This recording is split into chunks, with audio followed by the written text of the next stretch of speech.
Meu nome é Antônio, tenho 59 anos, e nunca imaginei que a frase que mais doeria na minha vida seria dita no dia mais feliz que eu poderia ter planejado. Não foi um ataque de raiva, nem uma discussão acalorada. Foi um pedido, sussurrado com a calma brutal de quem está apenas declarando um fato óbvio. Não diga que sou seu filho. Tenho vergonha. Ainda consigo sentir o calor daquele final de tarde em Brasília. O céu naquele dia parecia um clichê de cartão postal. Um gradiente melancólico de laranja e roxo cobrindo as linhas perfeitas da cidade. Estávamos em nossa varanda com vista para a parte mais tranquila da asa norte. A comemoração era íntima, como sempre gostamos. Eram apenas eu, Fátima, minha esposa e companheira há 30 anos, e Rodrigo, nosso filho. Rodrigo, nosso orgulho de 25 anos, havia se formado em Relações Internacionais. Um diploma de peso conquistado com suor, mas também com o conforto que eu e Fátima nos desdobramos para proporcionar. Eu, como funcionário público de carreira, sempre fui discreto, nunca fui de grandes luxos, mas garanti que Rodrigo tivesse os melhores recursos. Não éramos ricos, éramos sólidos, e aquela formatura era a prova de que a solidez valeu a pena. Fátima estava radiante. O sorriso dela era a representação física da felicidade de uma mãe que viu o filho alcançar o topo da montanha que ela ajudou a escalar. Ela havia acabado de descer para pegar mais gelo, deixando-me sozinho com Rodrigo por alguns minutos cruciais. Eu me aproximei dele com a taça de cristal na mão, sentindo a ruga de satisfação na testa que só a paternidade plena pode dar. Rodrigo vestia um terno impecável, presente de formatura. Parecia pronto para conquistar o mundo. A gente conseguiu, filho, eu disse, a voz embargada pela emoção, levantando minha taça. Este é o seu começo. Você é a prova de que tudo o que eu e sua mãe fizemos valeu a pena. É a nossa herança. Rodrigo sorriu. Era um sorriso educado, o tipo que ele dava a colegas e professores, mas raramente a nós. Ele tocou a minha taça com a dele, mas não bebeu. Pai, eu preciso te pedir uma coisa. Ele começou, e a voz dele era estranhamente profissional, como se estivesse fechando um contrato de trabalho. O que é, meu campeão? Ele olhou para mim. Não havia raiva nos olhos dele, o que teria sido mais fácil de lidar. Havia análise, distanciamento. A partir de agora, eu vou entrar em uma fase muito específica da minha carreira. Networking é tudo, sabe? Eu vou circular em ambientes que você e a Fátima simplesmente não frequentam. Pessoas que vão alavancar a minha vida. Eu assenti, esperando o pedido de um carro novo ou de ajuda para um aluguel caro. O que você precisa, meu filho? Diga. Rodrigo baixou a voz, inclinou-se ligeiramente, e foi então que o impacto veio. Não como um soco, mas como se alguém tivesse me esvaziado de dentro para fora, deixando apenas pele e ossos expostos ao frio daquele crepúsculo. Eu preciso que você e a Fátima mantenham distância do meu novo círculo social. Quando eu for apresentar a minha família, direi apenas que vocês são parentes de fora, ou talvez padrinhos. Não diga que você é meu pai, Antônio. Eu senti o nome, Antônio, vindo dos lábios dele, e soou mais frio do que se ele tivesse me chamado de senhor. Distância? Por quê? Eu consegui murmurar, a taça pesando 10 quilos em minha mão. Ele franziu o senho, como se estivesse explicando a tabuada para uma criança lenta. Pai, você é funcionário público, discreto, certo? Você vive em Brasília, mas não é o tipo de pessoa que atrai os holofotes. As pessoas que eu preciso impressionar, as pessoas que dirigem carros de alto luxo e fazem investimentos milionários, elas não entendem o conceito de estabilidade discreta. Elas entendem de poder. Se elas souberem que meu pai é um servidor que vive uma vida de classe média, isso me torna menos. Ele fez uma pausa, finalmente dizendo a palavra que rasgou o tecido da nossa relação em duas. Tenho vergonha. A palavra vergonha pairou no ar, mais densa do que a umidade da noite em Brasília. Não houve gritos. Não houve lágrimas. Houve apenas silêncio. Quando Fátima subiu, com o balde de gelo nas mãos, encontrou uma cena estranha. Rodrigo falava ao celular, sorrindo e gesticulando com o entusiasmo de quem já estava falando com o futuro milionário. E eu estava parado perto da grade da varanda, olhando para o horizonte, o sorriso congelado no rosto. O que aconteceu, Antônio? Você ficou pálido de repente, ela perguntou, a preocupação imediata pintando seu rosto. Eu não conseguia processar. Eu tinha sido um pai presente, carinhoso, o provedor. Eu sacrifiquei viagens e luxos para garantir o sucesso dele. E a recompensa era ser renegado, ser tratado como um erro de contabilidade, algo a ser escondido dos auditores de sua nova vida de elite. Eu virei para Fátima. Não consegui contar a ela o que havia acabado de acontecer. A dor era tão nova e afiada que eu temia que, ao dar voz a ela, eu desmoronaria ali mesmo. Nada, Fátima, eu respondi, e notei a minha voz áspera e fria, refletindo o buraco que Rodrigo havia acabado de cavar no meu peito. Só estou pensando em como a vida muda rápido, e enquanto eu preciso de um advogado. Ela me olhou, confusa com a menção súbita a um advogado, mas eu já havia me virado. Eu precisava entender a extensão dessa vergonha. Não era apenas uma questão de imagem, era uma declaração de guerra silenciosa contra a minha existência. E eu sabia, naquele instante, que essa vergonha ia me custar muito mais do que apenas um título de pai. O ar da noite em Brasília esfriou depressa. Fátima falava sobre o entusiasmo de Rodrigo para a viagem de treinamento que faria na semana seguinte, mas eu mal ouvia. O que ecoava na minha cabeça era a palavra vergonha, repetida em um loop implacável. Naquela noite, deitado ao lado de Fátima, eu tentei desesperadamente racionalizar. Não podia ser o que parecia. Rodrigo era um jovem ambicioso, recém-saído da bolha universitária, seduzido pelo brilho falso dos salões de poder. Era apenas um deslize de 25 anos, eu repetia para mim mesmo, um pedido egoísta, mas temporário, ditado pela pressão da elite que ele tanto almejava. Logo ele veria o valor da solidez, o peso real da estabilidade que eu havia construído. A casa, nossa fortaleza na asa norte, testemunhava cada tijolo dessa solidez. Tínhamos comprado o apartamento há mais de 20 anos, reformando-o cômodo por cômodo, não com empréstimos luxuosos, mas com o suor paciente do funcionário público que sabe poupar. Eu me lembrava de adiar a compra daquela pequena caminhonete que sonhei por quase uma década, para garantir que as mensalidades da escola de inglês de Rodrigo estivessem sempre pagas. As marcas de giz de cera que Fátima insistiu em não apagar completamente da porta da cozinha eram a prova daquele amor, daquela presença inegociável que, agora, ele pedia para negociar. Nos dias que se seguiram, a mentira começou a pesar como uma placa de chumbo entre Fátima e eu. Ela me pegava olhando para o nada, e eu rapidamente desviava o olhar, fingindo concentração nas notícias ou nos relatórios do trabalho. Antônio, o que está acontecendo? Você está diferente desde a formatura. Ela me perguntou em uma manhã de sábado, enquanto regava as orquídeas que tanto adorava. E o que foi aquilo de advogado? Algum problema no setor, querido? Eu forcei um sorriso. Não, Fátima. Nada no setor. Apenas pensando no futuro, na organização dos bens. Coisas de gente mais velha, sabe? Preciso de uma conversa com o Dr. Ricardo sobre como estruturar a partilha quando o tempo chegar. Era uma meia-verdade horrível. Eu precisava do Dr. Ricardo, sim, mas não para estruturar a herança. Eu precisava de um escudo legal contra o buraco que Rodrigo havia aberto no meu peito. Precisava garantir que a minha dignidade não fosse uma variável controlável em sua equação de sucesso. 2 semanas depois, surgiu a oportunidade perfeita para o teste. Um colega de longa data do tribunal, que estava se aposentando, organizou um jantar de despedida em um restaurante discreto do Lago Sul. Eu sabia que o ambiente era sério, mas não ostentoso. O tipo de lugar onde o valor de um homem era medido pelo tempo de serviço e não pelo modelo do carro. Pedi a Rodrigo que nos acompanhasse. É bom para você praticar o networking com profissionais mais experientes, filho. Eu sugeri, tentando disfarçar o tremor na voz. Ele aceitou, mas com uma ressalva imediata. Tudo bem, pai, mas é só um jantar, certo?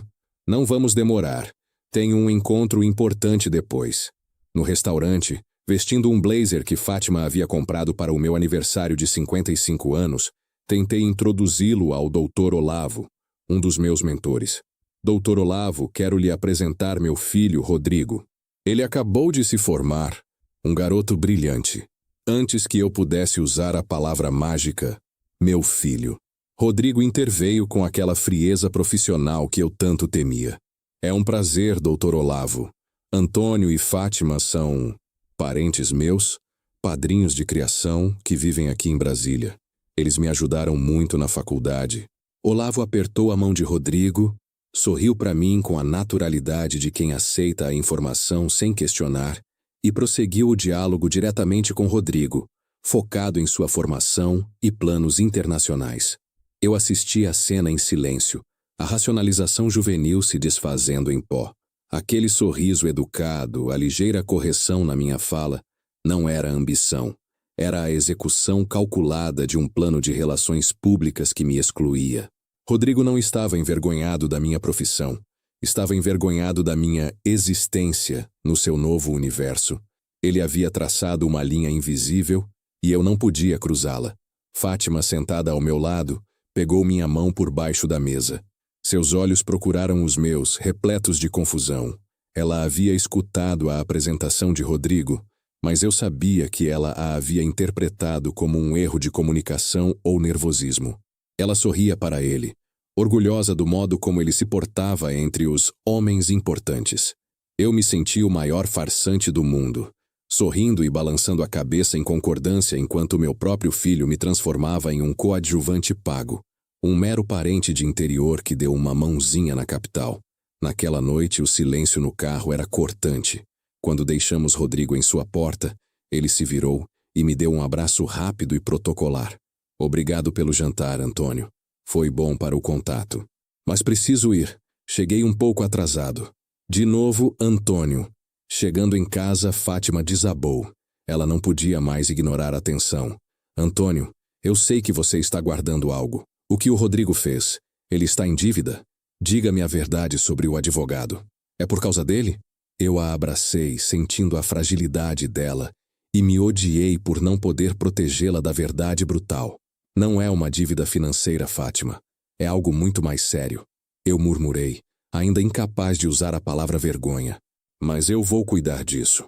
Na segunda-feira eu ligo para o Dr. Ricardo. Eu preciso de conselho. Preciso de alguém para me ajudar a entender como um pai pode se proteger da própria prole. Eu não sabia exatamente o que pedir ao advogado. Não era uma disputa de terras ou dinheiro. Era a busca desesperada por uma cláusula no grande contrato da vida que definisse o valor intrínseco de um pai, mesmo quando esse valor era, para o filho, zero. Eu só sabia que precisava do Dr. Ricardo para me ajudar a transformar o choque em estratégia, antes que Rodrigo desse o passo final. Eu temia que logo ele exigisse não apenas distância social, mas talvez a distância geográfica. E essa distância, eu sabia, seria o prelúdio para o que ele estava realmente planejando. Liguei para o Dr. Ricardo na manhã de segunda-feira, antes mesmo de Fátima acordar. A urgência era menos legal e mais existencial. Eu precisava de alguém que me ajudasse a transformar aquela dor lancinante em algo com contornos, algo que eu pudesse enfrentar. Ricardo, um homem que parecia ter envelhecido em bibliotecas de direito e não em tribunais, me recebeu em seu escritório austero, decorado com móveis sóbrios que combinavam com o clima formal da Asa Sul. Eu tentei explicar a situação sem soar melodramático, mas a história de ser renegado pelo próprio filho era, por natureza, um melodrama. Dr. Ricardo, comecei, a voz falhando, eu não estou aqui para deserdar meu filho. Eu estou aqui para entender como me proteger dele. Eu sinto que o pedido de distância é apenas o primeiro movimento em um jogo de xadrez, onde o meu patrimônio e a minha dignidade são os peões. Ricardo ouviu, com a calma de quem já viu a fragilidade humana vestida em ternos caros. Ele anotava poucas coisas, e a cada parágrafo meu, seu olhar se tornava mais focado, menos empático e mais estratégico. Antônio, ele disse cruzando as mãos sobre a mesa de mogno. O problema não é o seu filho. O problema é o ambiente dele. A sociedade de Brasília, especialmente a que orbita a diplomacia e grandes negócios, é implacável. Você não é apenas a classe média. Você é o passado para eles. Para o seu filho ascender, ele precisa demonstrar que está pronto para o novo poder. E o novo poder não respeita a estabilidade conquistada com trabalho. Ele respeita a liquidez instantânea e a aparência de acesso ilimitado. A análise de Ricardo me deu um nome para a doença que afligia Rodrigo: ideologia. Ele não era mau, estava apenas infectado. Ricardo me aconselhou a não tomar atitudes precipitadas, mas a observar. Antes de mexermos na parte legal do seu patrimônio, precisamos saber o que ele realmente quer. Não reaja ao insulto, reaja ao movimento. Naquele momento decidi que a minha nova missão não era sofrer em silêncio, mas vigiar em discrição. Se Rodrigo havia traçado uma linha social, eu atravessaria a linha invisível da observação paternal, usando a discrição de funcionário público que ele tanto desprezava. Eu usaria a minha rede de contatos antiga, a burocracia silenciosa de Brasília, para descobrir o universo de meu filho. Não demorou para eu descobrir onde Rodrigo estava estagiando. Uma consultoria de alto nível, em relações governamentais, focada em alavancagem de capital estrangeiro. O tipo de lugar que prometia fortunas rápidas em troca de uma rede de contatos valiosa. O líder da consultoria e o mentor imediato de Rodrigo era Fábio. Um nome curto e seco, mas que ecoava o peso da ostentação. Fábio, segundo minhas fontes mais discretas no setor, era o arquétipo da ascensão meteórica. Um homem na casa dos 30 anos que dirigia um carro esporte italiano e morava em uma mansão cinematográfica no Lago Paranoá, patrimônio que, diziam os sussurros, ele havia construído sobre a sorte duvidosa de alguns investidores ingênuos. Comecei a seguir o rastro digital de Fábio. Não em perfis públicos, mas em fotos de eventos corporativos, onde Rodrigo sempre aparecia na periferia, tentando absorver o brilho do mestre. Em uma das fotos, Fábio estava fazendo um brinde. A legenda, em inglês, era direta e brutal. Para chegar ao topo, você precisa cortar todos os laços que pesam. A humilhação se transformou em uma compreensão fria. Eu era um peso. A minha história de esforço, a minha solidez, era um fardo. Mas a vigilância revelou mais do que apenas a ideologia. Ela revelou a tensão financeira. Apesar de toda a pose de elite, Rodrigo começou a fazer pedidos constantes e estranhamente modestos a Fátima. Não eram pedidos por grandes quantias, mas pequenas hemorragias financeiras que me incomodavam. Mãe, você pode me transferir R$ 500? Tive que pagar um jantar de última hora com um cliente importante e a empresa demora para reembolsar. Ou então, pai, preciso de 300 para a manutenção do terno. Tenho um evento beneficente esta semana e o Fábio é muito exigente com a imagem. Ele estava sempre elegante, mas sempre apertado. A cada 2 semanas, pedia a Fátima algo entre R$ 200 e R$ 700. Ele justificava que o salário formal era baixo, pois a maior parte da remuneração vinha dos bônus de alavancagem, que demoravam a cair. Fátima, ingênua e orgulhosa, repassava o dinheiro imediatamente, vendo naquilo a prova de que o filho estava trabalhando duro demais para se preocupar com finanças básicas. Eu sabia que Fábio não era o tipo de pessoa que pagava por Uber ou se preocupava com o reembolso de R$ 500 de um estagiário. O novo círculo social de Rodrigo era um ambiente onde você tinha que pagar para estar, e não o contrário. A observação se intensificou. Uma noite, Fátima estava na sala, ao telefone com Rodrigo, e o volume estava um pouco alto. Eu estava na cozinha, lavando a louça, mas com todos os sentidos alertas. Não, Rodrigo, eu não tenho R$ 10.000 assim na poupança, Fátima dizia, a voz embargada. Ela falava sobre uma conta de emergência que havíamos reservado para uma reforma. Mas, mãe, eu preciso disso. É um investimento obrigatório que o Fábio está fazendo com todos os novos associados. É a porta de entrada para um negócio de milhões. É a minha chance. A voz de Rodrigo do outro lado da linha não tinha mais a frieza profissional. Estava desesperada. Mas, meu filho, você não disse que sua empresa era tão estável? Houve um silêncio tenso. É estável, mãe, Mas é uma taxa inicial, um seguro de confiança. Se você não me ajudar, eu perco a oportunidade. Eu perco tudo que construí. Fábio disse que se eu não tiver o capital inicial, a minha falta de seriedade financeira vai manchar meu nome para sempre. Fátima prometeu que pensaria. Ela desligou o telefone e veio para a cozinha, com o rosto pálido. Antônio, o Rodrigo está pedindo 10.000 reais para um investimento com o Fábio. Parece que ele está sendo pressionado. Eu senti um frio percorrer a espinha que não tinha nada a ver com a água fria da torneira. Não era ambição juvenil. Era extorsão velada, disfarçada de oportunidade de elite.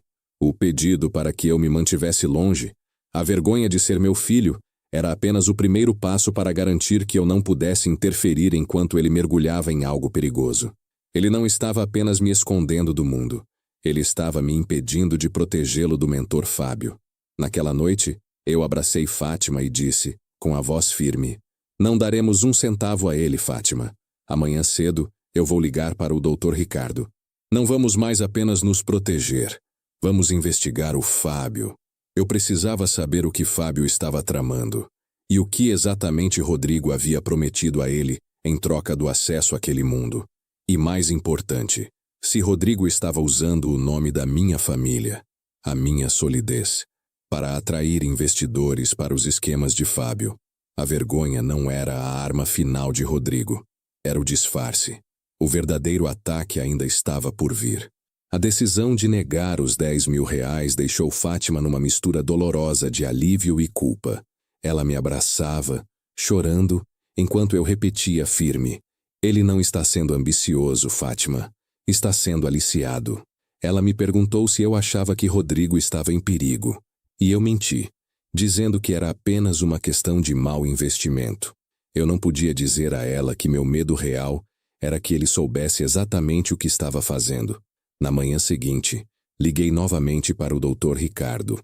Em vez de pedir conselhos sobre herança, pedi orientação sobre como acessar informações públicas de forma discreta, aproveitando minha rede antiga no funcionalismo, sem levantar suspeitas. Antônio, você não está investigando um crime. Ricardo me alertou, a voz grave. Está investigando o seu filho. Seja ético e cirúrgico. Concentre-se no mentor, Fábio. Nos dias seguintes, mergulhei na rotina, buscando a solidez que Rodrigo havia rejeitado. Meu trabalho no tribunal era uma âncora previsível, e eu a agarrei com força. Mas a mente estava sempre em outro lugar, escavando. Eu usei os canais discretos que Brasília sempre oferece. Ex-colegas, pequenos favores, olhares em registros públicos. Descobri que Fábio, de fato, tinha um histórico de investimentos agressivos e algumas reclamações veladas que nunca chegaram a tribunal. Ele era um mestre em operar na zona cinzenta, um predador social que atraía jovens brilhantes e endinheirados com a promessa de atalhos para o poder. Mas o que realmente me atingiu foi a descoberta da substituição. Era uma quinta-feira chuvosa e eu estava revisando documentos em minha mesa. Decidi checar o site da consultoria de Fábio. Havia uma seção de destaques da semana. Lá estava Rodrigo. Em uma foto de alta resolução, ele sorria, ao lado de Fábio, em um evento de gala. A legenda sob a foto não falava de Rodrigo. Falava de Fábio. Era um discurso que ele havia dado. O texto era uma ode à meritocracia e à juventude audaciosa. Li o trecho que me paralisou. Fábio falava sobre a importância de cultivar o talento de seus protegidos. Este é Rodrigo. Fábio discursava, segundo o texto. Um jovem que entende que o verdadeiro alicerce não é o que se herda, mas o que se constrói com visão estratégica. Eu o considero a extensão mais promissora do meu próprio legado. Ele não está seguindo os passos de um pai que se contentou com a estabilidade. Ele está pavimentando o futuro. E eu, pessoalmente, garanto o seu caminho. Eu reli a frase. Ele não está seguindo os passos de um pai que se contentou com a estabilidade. A faca já estava cravada, mas Fábio havia girado o cabo. Ele não apenas havia tomado Rodrigo como aprendiz, ele havia publicamente e abertamente me renegado em nome do meu próprio filho. Minha vida, meu esforço de 5 décadas, Havia sido reduzido a estabilidade contente, o antônimo de sucesso no novo dicionário de Brasília. Fábio estava ocupando o vácuo que Rodrigo havia criado, não como mentor de carreira, mas como pai ideológico. O pânico de ser substituído me consumiu. Não bastava que eu fosse invisível. Eu precisava ser denegrido para que o novo patrono pudesse brilhar. Peguei o celular e enviei uma mensagem a Rodrigo. Não era um confronto. Era um grito de socorro disfarçado. Filho, está tudo bem? Lembre-se que o verdadeiro sucesso não é medido em dígitos, mas em integridade. O papai te ama. 1 hora depois, a resposta chegou, concisa e impessoal. O tipo de texto que ele enviaria a um colega de trabalho irritante. Tudo ótimo, Antônio. Estou muito ocupado. Grato pela consideração, mas preciso de foco total. Não se preocupe. Antônio, não papai, não pai. A integridade era irrelevante. Naquela noite, eu estava mentalmente exausto. Fátima estava no quarto lendo, e eu me sentei em meu escritório, um cômodo pequeno que eu havia transformado em biblioteca. Eu estava ali tentando organizar os papéis do meu imposto de renda, uma rotina que sempre me trazia conforto pela previsibilidade. De repente, meu olhar travou em uma correspondência estranha. Era um envelope pardo, sem remetente claro, mas endereçado ao nosso apartamento na Asa Norte. Eu o havia confundido com lixo postal. Abri o envelope com o coração acelerado. Dentro, havia uma notificação preliminar de uma instituição de crédito imobiliário sediada em São Paulo, mas com ramificações em Brasília. O documento falava sobre uma solicitação de avaliação de potencial de hipoteca reversa, relativa ao nosso imóvel. Aquele que Fátima e eu pagamos com tanto esforço, nossa única grande solidez. Meu sangue gelou. Hipoteca reversa.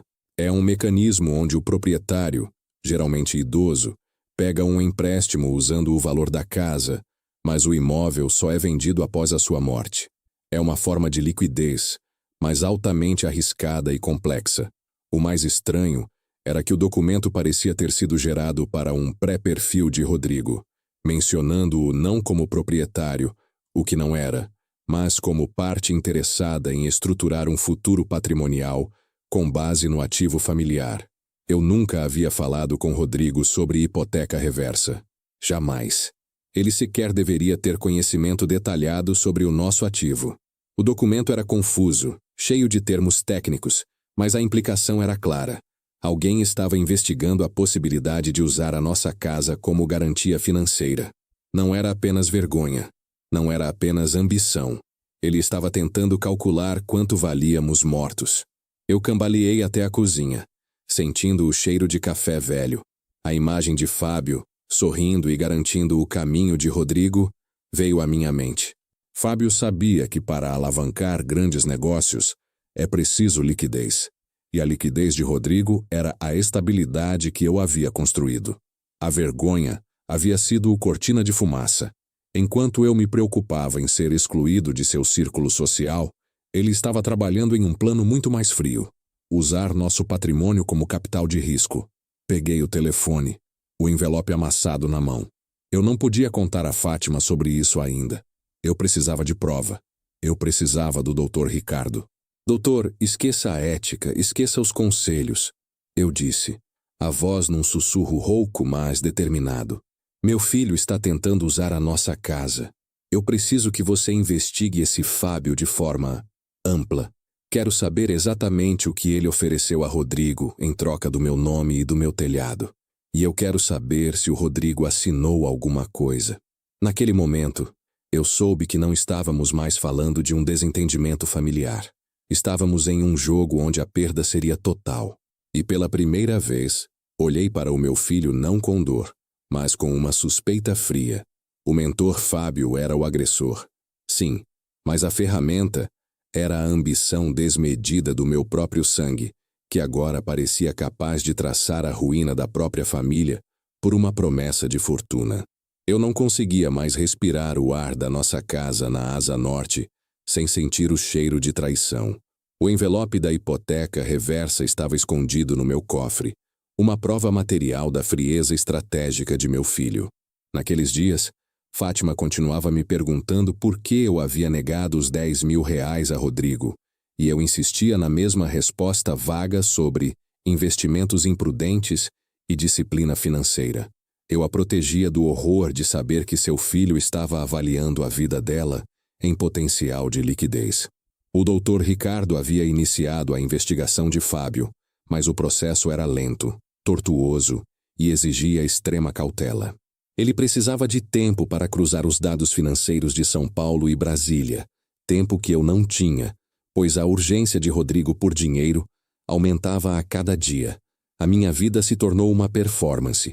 Eu ria no trabalho, discutia amenidades com Fátima, mas por dentro eu era um espião na minha própria família. Eu estava obcecado pela figura de Fábio, o arquiteto da minha humilhação.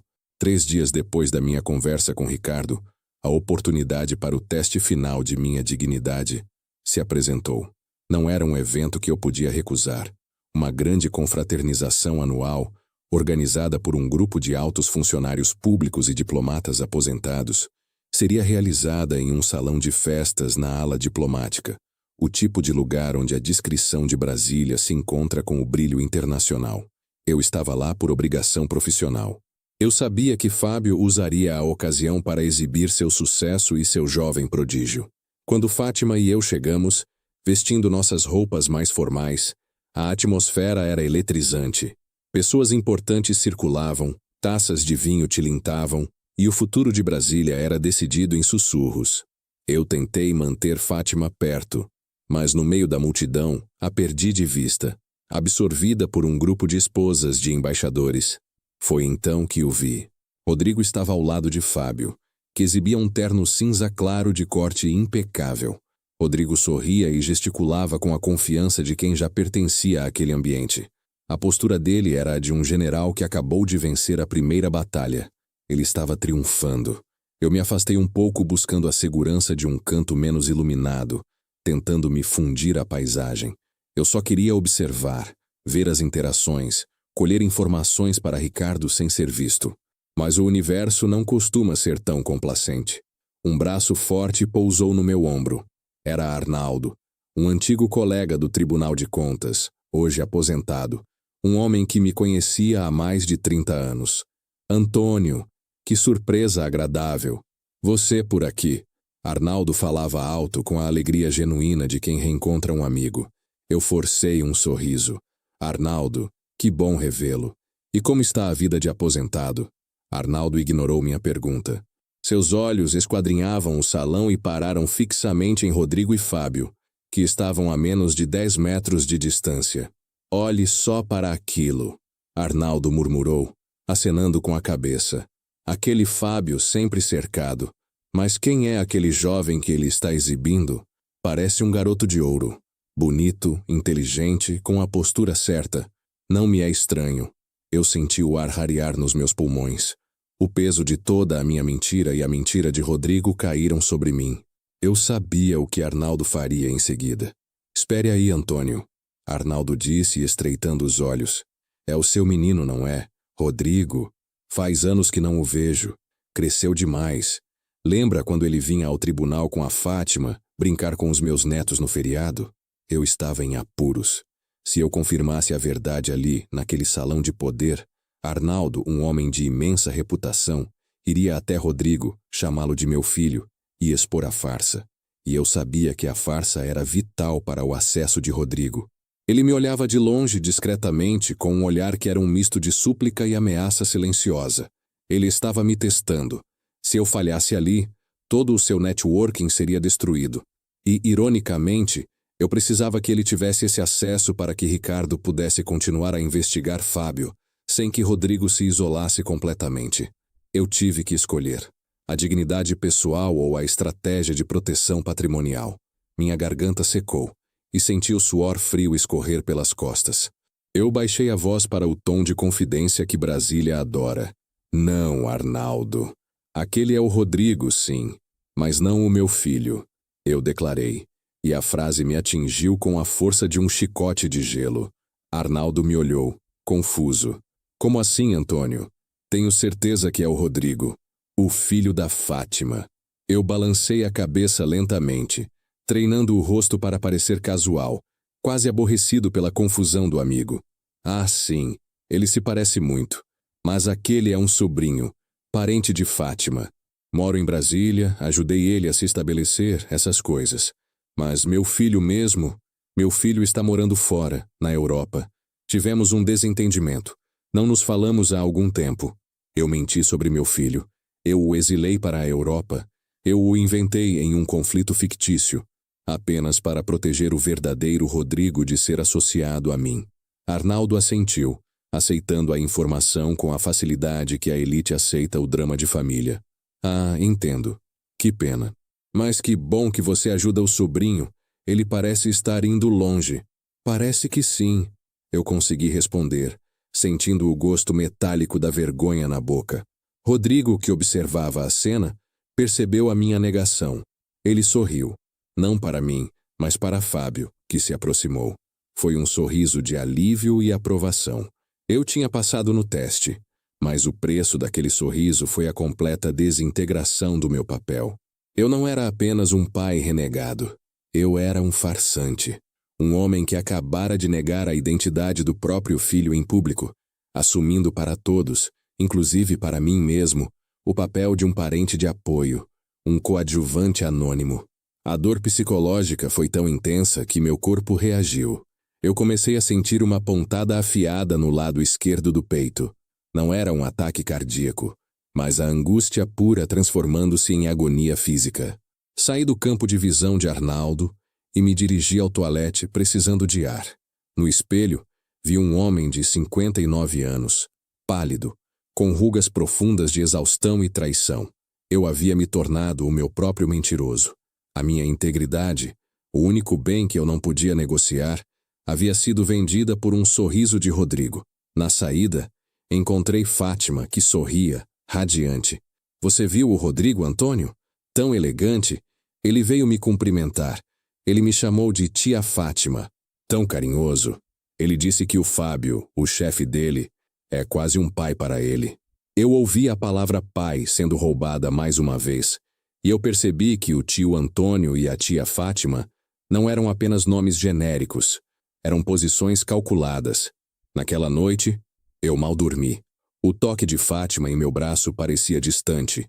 A dor no meu peito persistia. Eu havia atingido o fundo do poço da humilhação, e eu era o único culpado. Eu havia mentido para o mundo. Mas a mentira me deu uma clareza fria e implacável. Eu havia pago o preço de ser seu cúmplice na negação. Agora, não havia mais espaço para o sentimentalismo. Eu era o tio Antônio, o parente que ele não precisava temer. No dia seguinte, liguei para Ricardo. Doutor, você precisa acelerar. Eu o neguei ontem à noite. Eu o tornei invisível. A casa está desprotegida. Fábio está agindo como pai dele. Eu preciso de algo concreto sobre as finanças dele. E preciso de pressa. Não posso mais esperar a ética processual. Meu patrimônio está sob ataque e meu filho está servindo o café ao invasor. Ricardo hesitou por um momento, mas a urgência da minha voz o convenceu. Tudo bem, Antônio. Eu tenho um contato em São Paulo que pode agilizar a busca de registros de crédito ligados a Fábio. Se Rodrigo está usando a sua casa como isca, ele deixou um rastro. Me dê 48 horas. 48 horas. Eu tinha um prazo de vida para a minha família. Eu olhei para o envelope pardo, imaginando Rodrigo em algum escritório de alto luxo, assinando documentos que hipotecariam a nossa vida. Eu tinha que pará-lo, não como um pai ferido, mas como o funcionário público discreto e implacável que ele tanto desprezava. E então, 48 horas depois, na manhã de sábado, o telefone tocou. Era o Dr. Ricardo. Sua voz estava tensa, quase um sussurro. Antônio, tenho o rastro, mas não é o que você esperava. Não é apenas a hipoteca reversa. Fábio não está interessado no valor da sua casa como garantia. Ele está interessado em você. Eu apertei o telefone, a dor no peito voltando com força. O que você quer dizer, Ricardo? Houve um movimento recente em paralelo à captação de investimento do Fábio, que envolve uma solicitação de empréstimo de grande porte. E ele está usando o seu nome, Antônio, não o seu sobrenome, mas a sua posição no tribunal. ele o está usando como fiador silêncio. E o mais grave, Ricardo fez uma pausa dramática. A documentação que eu encontrei não está apenas assinada por Fábio e Rodrigo. Há uma procuração forjada. Rodrigo está usando a sua assinatura. Eu apertei o telefone, sentindo a pontada aguda na lateral do peito se transformar em uma dor surda e constante, como se meus órgãos internos estivessem se transformando em pedra. Procuração forjada. Rodrigo estava usando a minha assinatura, a minha identidade profissional, para se vender ao mentor Fábio. Ricardo, isso é falsidade ideológica, fraude. Isso coloca o meu cargo em risco. Eu murmurei, o choque me impedindo de gritar. Exatamente, Antônio. Ele não usou apenas seu nome como pai. Ele usou a sua credibilidade como funcionário público sênior, como avalista silencioso. Se esse empréstimo for executado, o escândalo de um funcionário do seu nível envolvido em fraudes de crédito será a sua ruína. Não a ruína dele. Você perde a casa e a carreira. A estratégia de Fábio era de uma perversidade genial. Ao me transformar em fiador fraudulento, ele garantia que, se o negócio falhasse, o peso cairia sobre o pai renegado, e não sobre o prodígio que ele estava mentorando.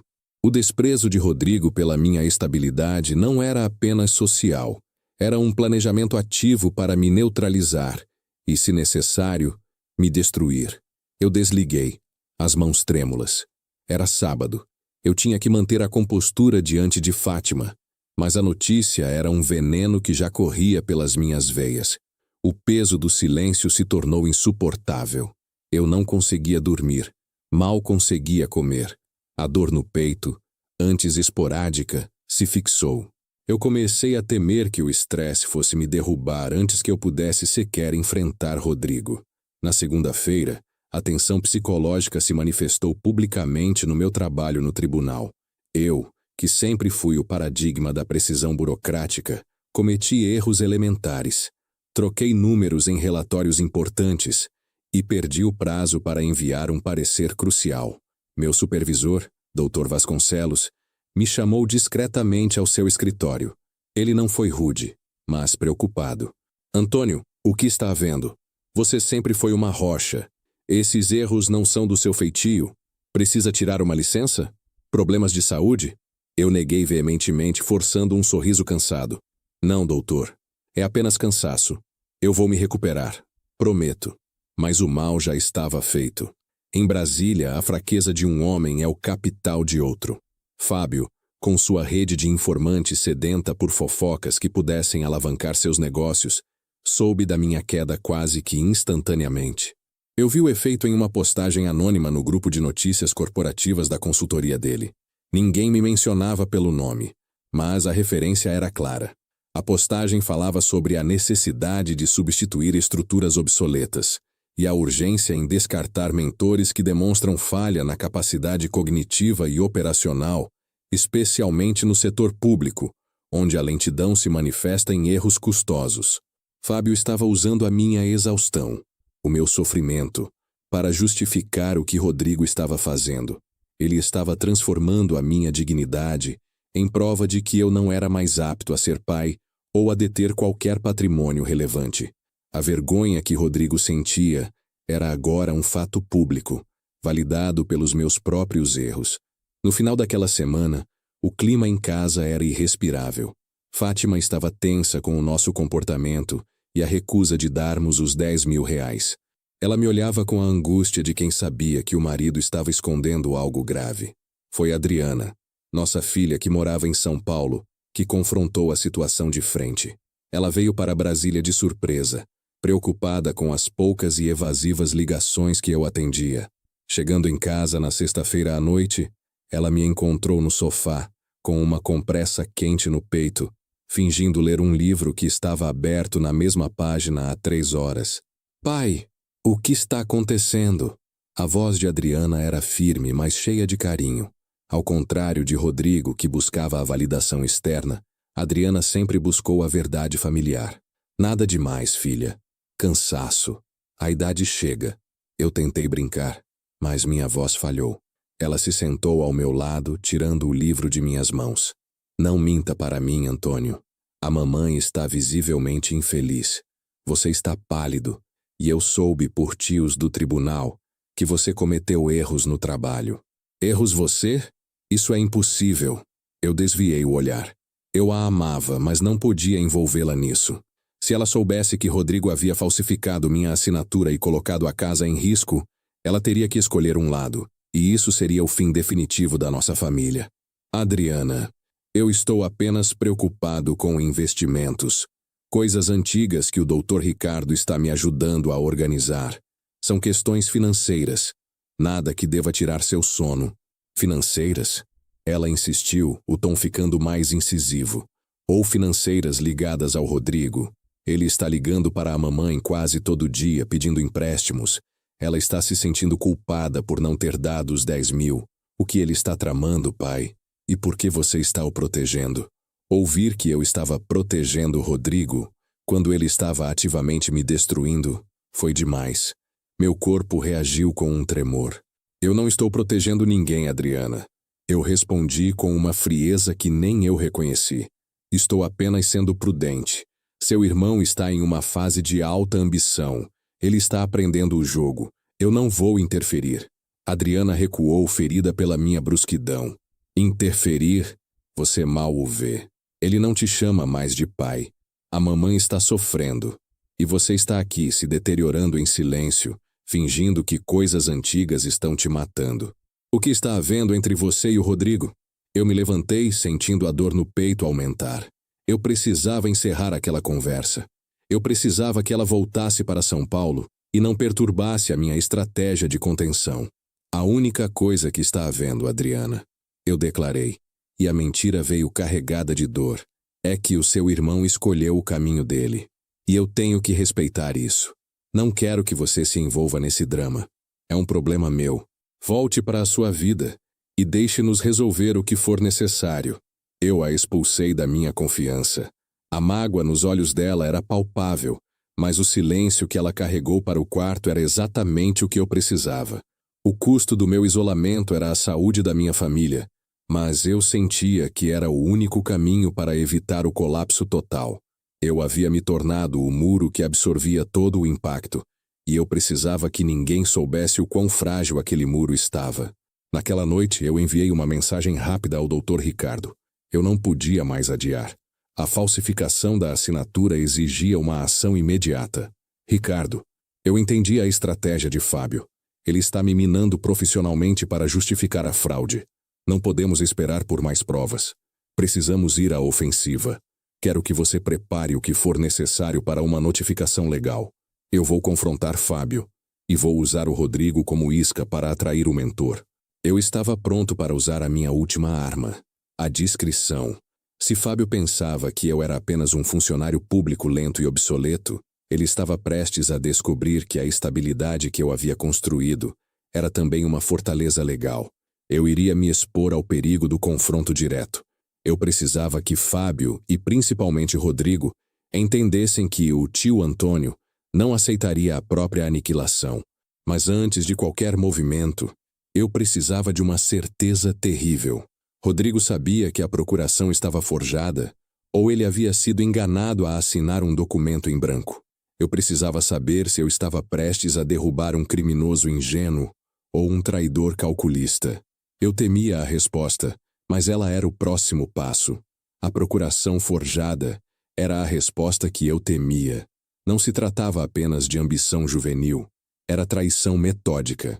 Mas antes de deflagrar a bomba legal com o Dr. Ricardo, eu precisava de uma última, terrível certeza. Rodrigo sabia que estava me destruindo? A ideia de que meu filho era apenas uma vítima ingênua nas mãos de Fábio, forçado a assinar papéis em branco, ainda era o último fio de esperança ao qual eu me agarrava. Se ele fosse inocente, eu o resgataria. Se fosse culpado, eu o enfrentaria. Decidi aplicar um teste final, silencioso, usando a única moeda que ele parecia valorizar: o acesso ao poder invisível de Brasília. Se Rodrigo precisava de alavancagem rápida para se livrar da pressão de Fábio, eu daria essa alavancagem. Não como pai, mas como o tio Antônio discreto. Na terça-feira, avisei Fátima que teria um dia longo no tribunal. Ela mal me ouviu, imersa em sua angústia por ter negado os R$ 10.000 a Rodrigo, que agora a tratava com um ressentimento frio. Eu não fui ao tribunal. Fui à esplanada, mas pelos fundos. Usei meus contatos mais antigos, aqueles que sabiam que um favor de Antônio era sempre pago em silêncio. Localizei Mário, um ex-colega que agora ocupava um cargo de direção em uma agência reguladora, crucial para licitações e parcerias com capital estrangeiro. Mário me devia um favor de 20 anos, um deslize burocrático que eu havia discretamente corrigido para ele. Encontrei-o em um café escondido na Asa Sul. O ambiente era de confidência imediata. Antônio, você não aparece há anos. O que o traz a este lado da cidade? Mário perguntou, sua voz baixa. Eu bebi um gole de meu café, amargo como o momento. Estou organizando a vida de um parente muito promissor, Mário. Ele está em uma consultoria chamada Ascensão Capital, com um certo Fábio. Eles têm um projeto de investimento estrangeiro que está travado há semanas na sua mesa. Eu sei disso. Um projeto complexo, de energia renovável. Mário franziu a testa. Sim, está travado por pendências técnicas, normal. Não, você vai destravá-lo, eu disse, a voz sem emoção, ditando a ordem como se estivesse assinando um parecer frio. Em 48 horas, Mário, quero que esse projeto, ou pelo menos a primeira fase crucial de aprovação, esteja limpa. Não quero rastros. Quero que pareça a genialidade do jovem consultor que apresentou os documentos. Você não me viu, não falamos. É o meu último pedido. Mário me olhou com receio. Aquele favor era caro, arriscado para ele. Mas o peso da dívida era maior. Faremos como você pediu, Antônio. Mas isso tem que ser o fim. É o fim, eu confirmei. Eu havia mobilizado o meu capital profissional mais valioso, minha reputação de honestidade e influência silenciosa, para criar um atalho para o filho que me renegava. O preço desse favor, se descoberto, poderia ser a minha demissão ou o inquérito que Fábio já planejava. Aquele gesto não era sobre amor incondicional. Era uma armadilha. Se Rodrigo aceitasse o favor, ele provaria que a vergonha era circunstancial e que ele estava desesperado o suficiente para aceitar a minha ajuda, mesmo de forma anônima.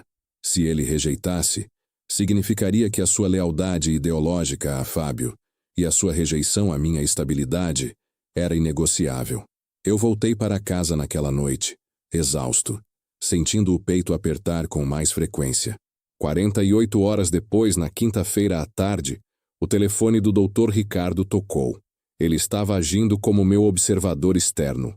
Antônio, é sobre o projeto de energia renovável, aquele que você me pediu para monitorar. Meu coração disparou. O que aconteceu? Ele foi aprovado, de forma ultra rápida. Fábio está eufórico. Rodrigo está sendo exaltado nas redes internas. O jovem prodígio conseguiu o que ninguém conseguia. E a reação? Ricardo fez uma pausa. Eles fizeram um anúncio público na homepage da consultoria, Antônio. Fábio postou uma foto de Rodrigo comemorando. Mas a legenda é o que nos interessa. Eu podia ouvir a respiração de Ricardo pelo telefone. Leia para mim, doutor. Diz assim: esta vitória, conquistada em tempo recorde, não é fruto de velhas conexões burocráticas ou favores de Brasília. É a prova do talento de Rodrigo, que cortou o caminho para o futuro. Não aceitamos atalhos do passado, apenas a construção implacável do novo.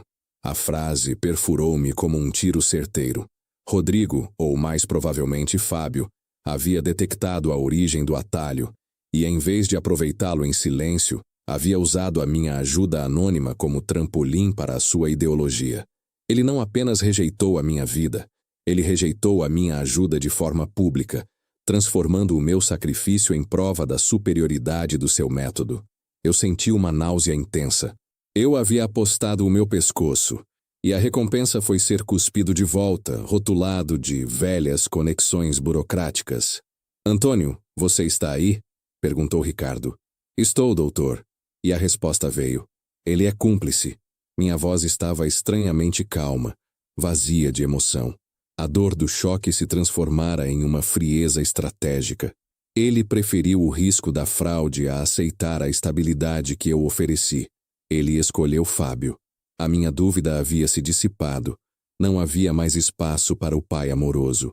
Agora, havia apenas o funcionário público experiente que precisava proteger o que era seu. Naquela noite, eu encontrei Rodrigo na sala. Ele havia vindo buscar um conjunto de documentos em sua antiga escrivaninha.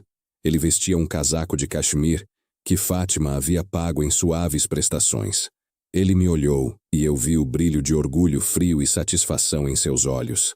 Ele sorriu, aquele sorriso educado. Parece que os projetos estão avançando rápido na consultoria, não é, Antônio? Ele disse, enfatizando o meu nome. A fala era um aviso. Eu sei que você tentou ajudar, e eu te usei para mostrar que não preciso de você. Acho que sim, Rodrigo, eu respondi, olhando-o de frente pela primeira vez em semanas sem mais medo ou dor. A alavancagem rápida sempre vem com um custo inesperado. Ele parou no meio do caminho, percebendo a mudança no meu tom. Não era a voz do pai ferido. Era a voz do burocrata inflexível. Que bom que você está acompanhando meu progresso. Preciso ir. Tenho uma reunião com Fábio. Vá, eu disse. Mas saiba que a partir de agora, eu não serei mais o tio Antônio complacente. Eu sou o proprietário e vou defender o meu ativo com tudo o que tenho. Rodrigo saiu sem responder, mas o meu aviso havia chegado. O jogo sentimental havia terminado. Liguei para Ricardo e pedi que ele preparasse a notificação para Fábio sobre a falsificação da procuração e o uso indevido do meu nome e posição. Mas fiz um pedido adicional, essencial para a minha estratégia. Não a envie ainda, doutor. Guarde-a. Eu preciso de um documento final, perfeito, legalmente inquestionável. Quero que você prepare uma alteração no meu testamento, imediata e irrevogável, que retire Rodrigo como beneficiário de qualquer ativo, exceto o mínimo legal. Ricardo protestou. Antônio, isso é uma atitude extrema e emocional. É perigoso. Não é emocional, é cirúrgico. Eu retruquei. Rodrigo está tentando me forçar a liquidez através do perigo e da vergonha. Se ele está disposto a hipotecar nossa vida por uma promessa de fortuna, ele precisa saber que o prêmio final não existe mais. Eu preciso tirar o tapete debaixo dos pés dele antes que ele consiga assinar a nossa sentença de morte profissional. A verdadeira guerra não era mais sobre ser renegado. Era sobre quem controlaria o patrimônio. E eu estava pronto para provar que, se Rodrigo rejeitava a minha vida, ele não herdaria a minha morte. Eu sabia que, ao assinar aquele novo testamento, eu cortaria o último laço, o legal. E essa seria a verdadeira isca que faria Fábio vir atrás de mim, revelando o alcance total da fraude. E eu estaria esperando por ele. Naquela mesma noite, em um cofre bancário, eu assinei o Novo Testamento. E enquanto eu guardava o documento, um último item chamou minha atenção. Um pequeno caderno antigo. Era a caderneta de anotações que eu havia mantido durante a formatura de Rodrigo, onde eu planejava o discurso que nunca pude dar. E ali, rabiscado a lápis, estavam todos os valores que Fátima e eu havíamos repassado a Rodrigo ao longo dos últimos anos. Eu não estava apenas perdendo um filho, estava contabilizando o custo exato da traição. A soma era assustadora.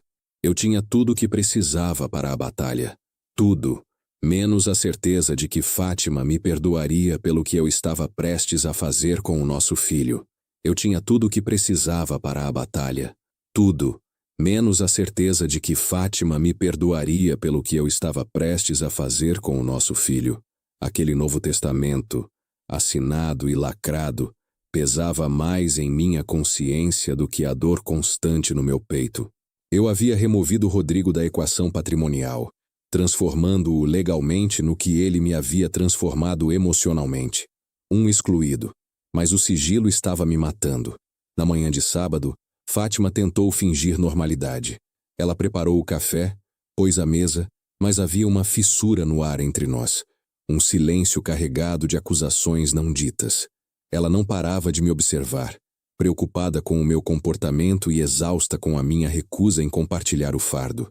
Eu estava sentado à mesa, folheando um jornal com a concentração que o funcionário público usa para evitar o contato visual. O cheiro do café fresco, que normalmente era reconfortante, Parecia azedo naquela manhã. Antônio, ela começou, e a voz dela era um lamento baixo e rouco. Eu não aguento mais isso. Eu baixei o jornal. O que, Fátima? Esse silêncio, essa mentira. O que você está escondendo que está te transformando nisso? Ela gesticulou para mim, para o homem pálido e cansado que mal havia dormido por semanas. Nós passamos 30 anos construindo essa casa, essa vida, e agora estamos agindo como estranhos. Eu sei que é o Rodrigo. Eu sei que tem a ver com o dinheiro que não demos a ele. Eu me sinto péssima, Antônio.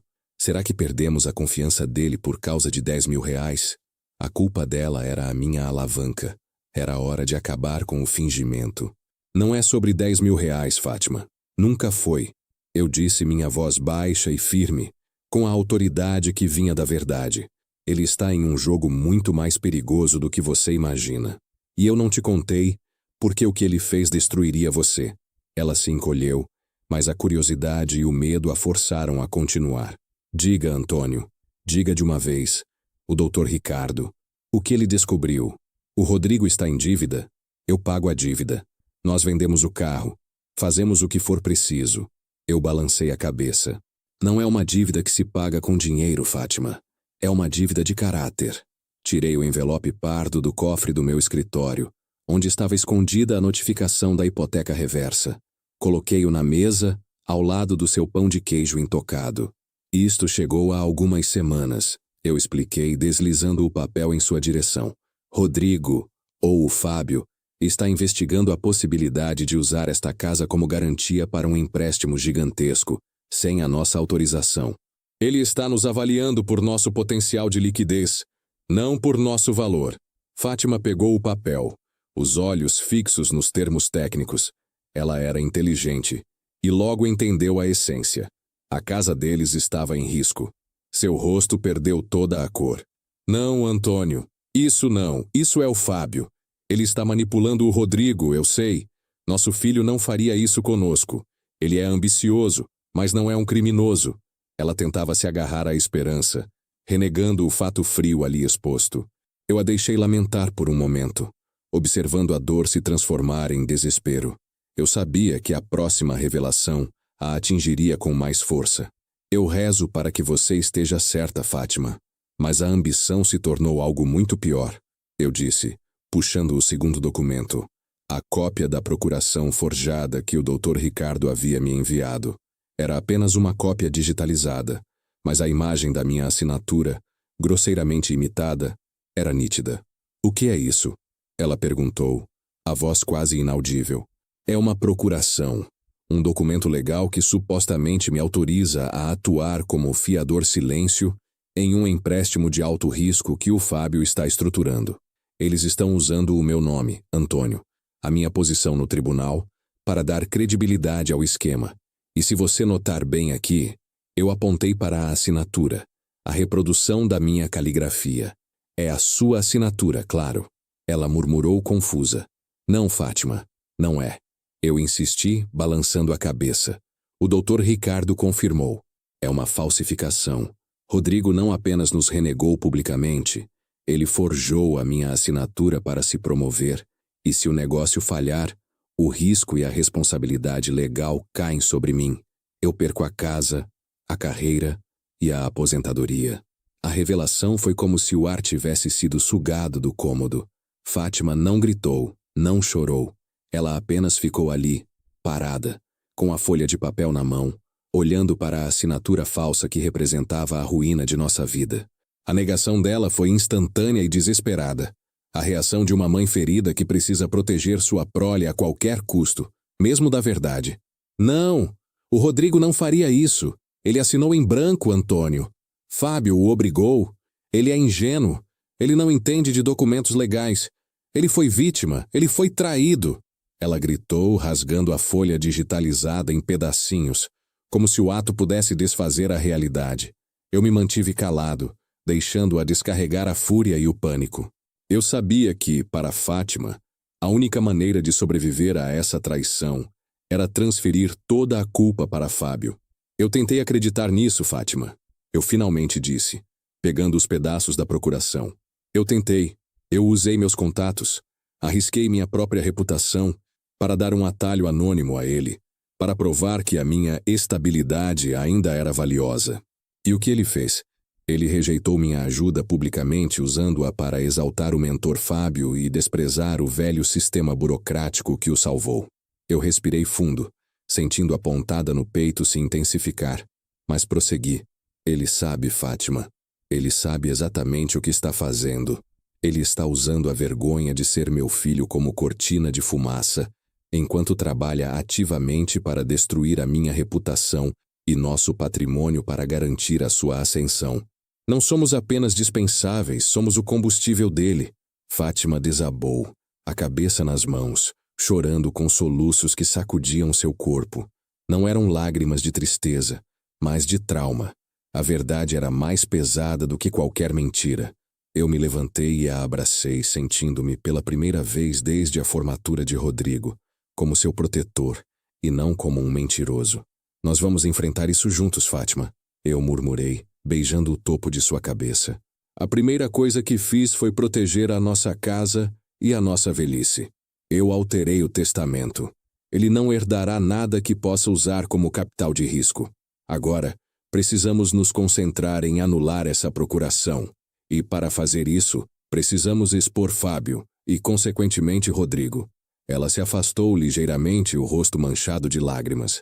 Ela não me agradeceu pela proteção. Ela me olhou com um pavor novo. Você vai denunciar o nosso filho? Você vai arruinar a carreira dele? Antônio, ele pode ser preso. Ele está me levando à ruína e ao escândalo criminal no tribunal, Fátima. Eu respondi, com uma frieza que me chocou. A questão não é mais se ele vai à forca. É se nós vamos com ele. Não posso permitir que a fraude se concretize. Se eu for ao tribunal e não denunciar isso, eu me torno cúmplice do crime. Fátima recuou, colocando uma distância física entre nós, ainda incapaz de conciliar o filho ambicioso com o criminoso. Eu não posso te apoiar nisso. Ela sussurrou, a voz quase inaudível. Você vai ter que fazer isso sozinho. Mas Fábio é o culpado. Você tem que provar que o Rodrigo foi coagido. Eu sabia que essa seria a linha de defesa de Fátima, e eu teria que aceitá-la por enquanto. O importante era que ela agora estava ciente do perigo e não daria mais dinheiro a Rodrigo. Tudo bem, Fátima. Eu vou provar que Fábio é o mentor. Mas não podemos mais agir em segredo. Precisamos nos preparar para o confronto. O Dr. Ricardo me alertou.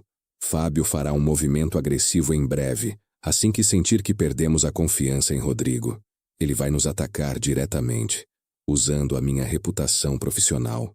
Eu me sentei novamente à mesa, sentindo a dor no peito se estabilizar. Agora uma dor familiar e suportável. A clareza me deu força. Eu tenho a notificação legal pronta. E a minha próxima jogada será exatamente aquela que Rodrigo mais despreza.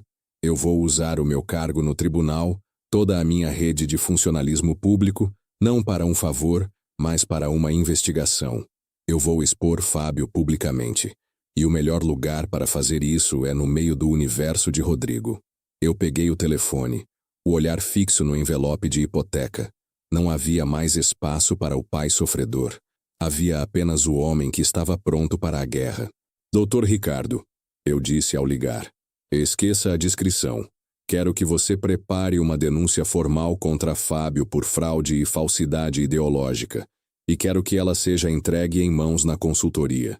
E quero que você me agende uma reunião, a mais pública possível, na próxima terça-feira no salão de eventos do nosso tribunal. Eu estava usando o meu último capital de credibilidade para um confronto espetacular.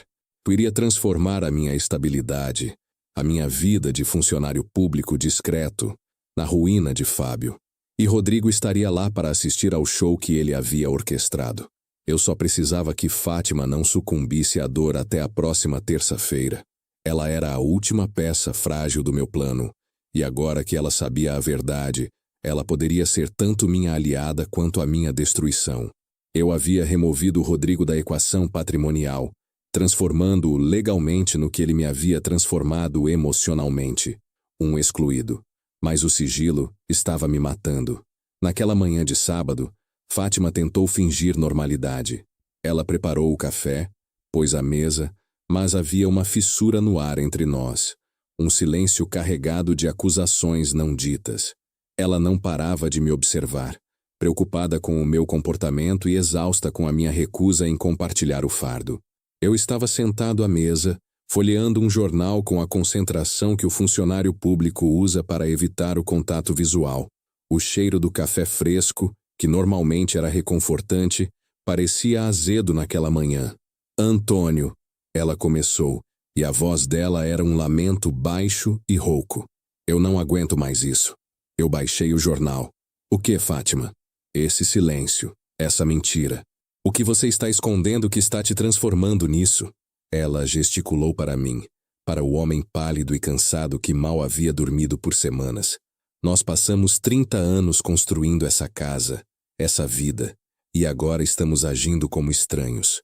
Eu sei que é o Rodrigo. Eu sei que tem a ver com o dinheiro que não demos a ele. Eu me sinto péssima, Antônio. Será que perdemos a confiança dele por causa de 10 mil reais? A culpa dela era a minha alavanca. Era hora de acabar com o fingimento. Não é sobre 10 mil reais, Fátima. Nunca foi.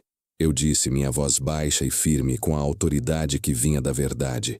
Ele está em um jogo muito mais perigoso do que você imagina. E eu não te contei porque o que ele fez destruiria você.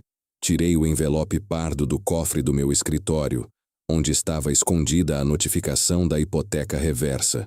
Coloquei-o na mesa, ao lado do seu pão de queijo intocado. Isto chegou há algumas semanas. Eu expliquei, deslizando o papel em sua direção. Rodrigo, ou o Fábio, está investigando a possibilidade de usar esta casa como garantia para um empréstimo gigantesco, sem a nossa autorização. Ele está nos avaliando por nosso potencial de liquidez, não por nosso valor. O rosto de Fátima perdeu toda a cor. Ela se agarrava à ideia de que Fábio estava manipulando Rodrigo, que nosso filho era ingênuo e não criminoso. Mas a revelação final, a cópia da procuração forjada com a minha assinatura, esmagou essa esperança. Não, o Rodrigo não faria isso. Ele assinou em branco Antônio, Fábio o obrigou. Ela gritou, rasgando a folha digitalizada em pedacinhos, como se o ato pudesse desfazer a realidade. Ele sabe, Fátima. Ele sabe exatamente o que está fazendo. Eu repeti, frio. Não somos apenas dispensáveis, somos o combustível dele. Eu a abracei. Em meio às lágrimas, ela me olhou com pavor. Você vai denunciar o nosso filho? Você vai arruinar a carreira dele? Antônio, ele pode ser preso. Ele está me levando à ruína e ao escândalo criminal no tribunal, Fátima. A questão não é mais se ele vai à forca, é se nós vamos com ele. Ela recuou, colocando uma distância física entre nós. Eu não posso te apoiar nisso. Ela sussurrou. Você vai ter que fazer isso sozinho. Mas Fábio é o culpado. Você tem que provar que o Rodrigo foi coagido. Eu sabia que não a teria ao meu lado na linha de frente, mas ela estava avisada e não interferiria mais financeiramente. O jogo havia subido de nível. Liguei para o Dr. Ricardo. Dr. Ricardo, esqueça a discrição. Quero que você prepare uma denúncia formal contra Fábio por fraude e falsidade ideológica. E quero que ela seja entregue em mãos na consultoria. E quero que você me agende uma reunião, a mais pública possível, na próxima terça-feira, no salão de eventos do nosso tribunal. Na segunda-feira, a dor no meu peito não era mais um alarme. Era uma presença constante, um aperto surdo sob o blazer que vesti para ir ao tribunal. Fátima estava em casa, em estado de choque mudo, e eu precisava manter o foco. A reunião pública de terça-feira era o meu palco para a denúncia. No entanto, o destino, ou a rede de contatos de Fábio, não me permitiu esperar. Ao meio-dia, fui notificado de um almoço informal de última hora no Ministério da Economia, adjacente ao tribunal. Era uma pequena reunião de networking, com executivos do setor de energia. Exatamente o setor que eu havia manipulado discretamente para testar Rodrigo. Não pude recusar. Se eu faltasse, pareceria que as fofocas sobre a minha instabilidade profissional eram verdadeiras. O salão de conferências era pequeno e luxuoso. Eu entrei, rígido, cumprimentando os colegas com a cortesia formal de Brasília. E lá estava ele. Fábio, impecável em um terno risca de giz, sorrindo com a autoconfiança predadora de quem sabe que está no controle. E ao lado dele, não como estagiário, mas como escudeiro, Rodrigo. Rodrigo me viu.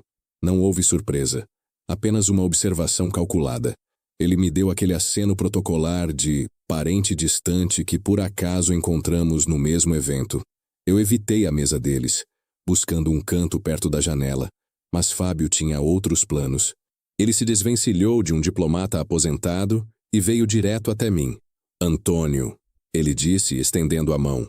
O aperto foi firme, mas os olhos, frios, avaliavam o meu cansaço. Que satisfação encontrá-lo neste ambiente. É bom ver que a velha guarda ainda tem algum interesse nas novas dinâmicas.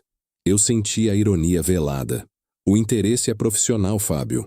O tribunal precisa entender as novas dinâmicas do mercado de capitais. Eu respondi, controlando a voz para que soasse tediosa e oficial. Fábio riu, um som seco, e pousou a mão no meu ombro, um gesto de intimidade forçada que me fez apertar a mandíbula.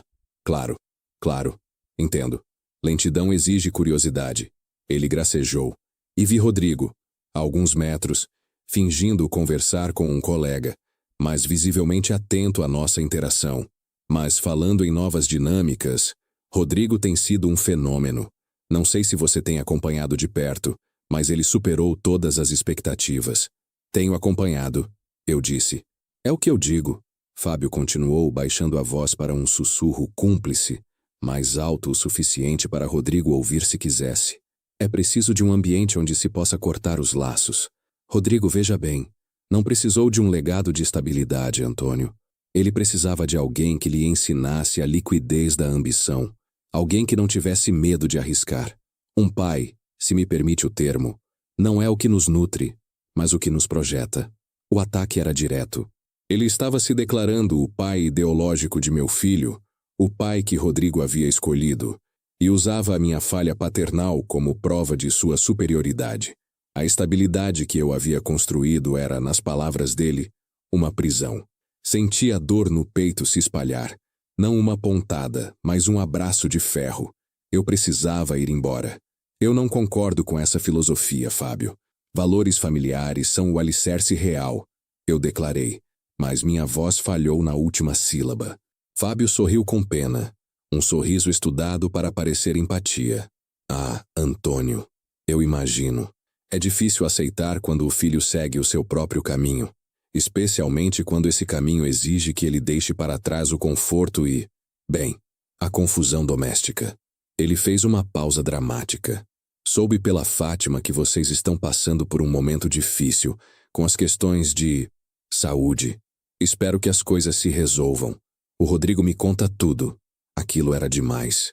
Ele estava usando Fátima, usando a minha dor física, usando o silêncio que eu tentava manter em casa para me desestabilizar. Ele não apenas sabia que eu estava sofrendo, ele estava usando isso no networking de Brasília, transformando a minha agonia em fraqueza profissional. Ele havia invadido o meu último refúgio. A raiva me deu uma clareza momentânea, ultrapassando a dor física. A única confusão, Fábio, eu respondi olhando-o diretamente nos olhos, é a falta de integridade nos negócios que você conduz. E isso, eu garanto, o tribunal está prestes a resolver. Fábio sustentou meu olhar, mas o sorriso diminuiu ligeiramente. Ele havia entendido. A ameaça não era a de um pai ferido, mas a de um funcionário público em posição de poder. Ele se afastou, voltando para Rodrigo. Eu recuei até o canto da sala, ofegante. Minhas mãos tremiam tanto que não pude aceitar o copo de água que um garçom ofereceu. Eu havia exposto o meu jogo antes da hora. Fábio sabia que a terça-feira seria um confronto. O aperto no meu peito, que eu havia atribuído ao estresse, se tornou agudo. Eu sabia que precisava do Dr. Ricardo para o legal, mas agora eu precisava de um médico, imediatamente. Não era apenas a traição que estava me matando. Era o meu próprio corpo, rendido ao trauma. Eu me virei e saí do almoço sem me despedir, ignorando os olhares curiosos dos colegas. Eu precisava de ar. Precisava sobreviver até terça-feira. Enquanto descia as escadas do ministério, a dor se tornou insuportável, irradiando para o meu braço esquerdo. Eu me apoiei no corrimão, a visão turva. Eu estava perdendo o controle do meu corpo, e isso significava perder o controle da minha estratégia. Eu precisava de auxílio imediato. Eu não podia desmaiar e dar a Fábio a prova pública de minha falha cognitiva. Liguei para o Dr. Ricardo, mal conseguindo formar as palavras. Ricardo, não posso esperar. Estou tendo uma crise. Preciso que você me leve ao hospital e leve a denúncia. Se eu desmaiar, você a entrega amanhã, independentemente de tudo. O pânico era que, se eu caísse, Fátima estaria desprotegida, e Fábio e Rodrigo teriam o caminho livre para a nossa ruína. A minha vida estável, desprezada por meu filho, estava agora em frangalhos, e o confronto final estava prestes a acontecer no leito de um hospital de Brasília. Eu só esperava que a integridade burocrática que ele tanto repudiava fosse forte o suficiente para sobreviver ao meu corpo quebrado. Eu estava perdendo o controle do meu corpo, e isso significava perder o controle da minha estratégia. Eu precisava de auxílio imediato. Eu não podia desmaiar e dar a Fábio a prova pública de minha falha cognitiva. Liguei para o Dr. Ricardo, mal conseguindo formar as palavras. Ricardo, não posso esperar. Estou tendo uma crise. Preciso que você me leve ao hospital e leve a denúncia. Se eu desmaiar, você a entrega amanhã, independentemente de tudo. O pânico era que, se eu caísse, Fátima estaria desprotegida, e Fábio e Rodrigo teriam o caminho livre para a nossa ruína. A minha vida estável, desprezada por meu filho, estava agora em frangalhos, e o confronto final estava prestes a acontecer no leito de um hospital de Brasília. Eu só esperava que a integridade burocrática que ele tanto repudiava fosse forte o suficiente para sobreviver ao meu corpo quebrado. O Dr. Ricardo agiu com a eficiência fria de um militar. Em minutos, ele me encontrou no estacionamento do ministério e me levou às pressas ao hospital mais próximo na Asa Sul. A dor era um animal faminto mordendo meu peito, mas eu resisti à urgência de ceder à inconsciência. Eu não podia morrer ali, não antes de expor a traição. No hospital, o pânico se transformou em uma exaustão absoluta. Os médicos vieram e foram. Exames, agulhas, a frieza do metal do eletrocardiograma contra a pele. Não era um ataque cardíaco. Era um colapso induzido por estresse, uma agonia psíquica transformada em alerta físico. Eu estava bem, me disseram, mas precisava de repouso absoluto. 36 horas de observação. Enquanto a medicação começava a fazer efeito, Dr. Ricardo estava ao meu lado, revisando a denúncia que havíamos preparado contra Fábio. Ele era a âncora que me prendia à realidade. Antônio, você precisa se acalmar. A denúncia está perfeita. Falsidade ideológica, uso de documentos forjados, fraude contra a administração pública, devido à sua posição no tribunal. Fábio será investigado. Rodrigo, no mínimo, será chamado a depor. Isso não será uma conversa de família. Será um processo penal. Ele me avisou, a voz grave. Eu fechei os olhos. A imagem do sorriso educado de Rodrigo, o tio Antônio que me renegava, queimando na minha retina. Prossiga, Ricardo. Não podemos hesitar. E a Fátima? Fátima chegou pouco depois, trazida por Adriana, que ligou a primeira vez que me viu pálido e com o braço dormente. O contraste entre as duas mulheres era cruel. Adriana estava assustada, mas focada. Fátima estava em negação total. Ela me viu no leito, com os fios presos ao corpo, e desabou sobre mim, abraçando-me com a força desesperada de quem teme perder o último refúgio. Meu Deus, Antônio, o que eles fizeram com você? Foi o Fábio. Ele está te matando com essa pressão. Eu tentei falar, mas Adriana interveio, olhando o Dr. Ricardo com a perspicácia que eu esperava de um filho meu. Dr. Ricardo, o que está acontecendo que está causando isso no meu pai? Não me diga que é só estresse. Ricardo hesitou, mas eu acenei levemente dando-lhe permissão para falar. Ele resumiu de forma legal e impessoal a fraude da procuração e o esquema de hipoteca reversa. Adriana, ao ouvir a palavra falsificação, não hesitou. Seu olhar se voltou para Fátima, que estava agarrada à minha mão. Ele sabia, mãe. O Rodrigo sabia. Ele estava disposto a isso. Não! O Fábio o coagiu. O Fábio está usando ele. Fátima gritou, defendendo o filho ausente. Fátima, eu intervi a voz rouca. Eu usei o meu capital político para dar um atalho anônimo a Rodrigo, para que o projeto dele fosse aprovado na agência reguladora. Um favor que custou a minha reputação. Fábio usou a minha ajuda. E Rodrigo permitiu para exaltar o sucesso deles e desprezar as velhas conexões burocráticas que o salvaram. Ele não é ingênuo. Ele é um traidor calculista. Fátima se afastou de mim, não por raiva de Rodrigo, mas por repúdio à minha decisão. Você vai ter que provar isso, Antônio. E se você denunciar o Fábio, o Rodrigo cai junto. Você vai destruir o seu filho por causa de uma assinatura? Não, Fátima, eu respondi, olhando para ela com uma frieza que surpreendeu a mim mesmo. Eu vou defender a nossa vida, a nossa integridade e a nossa casa. Se o preço da minha sobrevivência é a carreira dele, eu pago esse preço. O Dr. Ricardo deixou o quarto. A minha saída estava marcada para a manhã de terça-feira, poucas horas antes da reunião pública no tribunal. Eu usei as 48 horas de repouso para afiar a estratégia. Ricardo havia preparado tudo. A denúncia seria protocolada durante a reunião, onde os principais juízes e administradores do tribunal estariam presentes. Na manhã de terça-feira, eu saí do hospital contra o conselho médico. Estava fraco, mas vestido em meu melhor terno, com a pasta de couro contendo a denúncia. Fátima se recusou a me acompanhar, permanecendo em casa. Adriana, no entanto, veio comigo. Eu não concordo com o que você vai fazer com o Rodrigo, pai. Ela me disse no carro, enquanto dirigíamos para o tribunal. Mas o Dr. Ricardo me mostrou o rastro financeiro. Se você não agir, você vai ser preso. Eu não posso perder você. O apoio de Adriana, ainda que parcial, era a única coisa que me sustentava. A reunião estava marcada para as 10 da manhã. Eu havia garantido a presença de Fábio e Rodrigo através de um convite formal, usando a minha influência burocrática para fazê-los acreditar que eu queria negociar, ou, pior, me render. O salão de eventos do tribunal era sóbrio e imponente.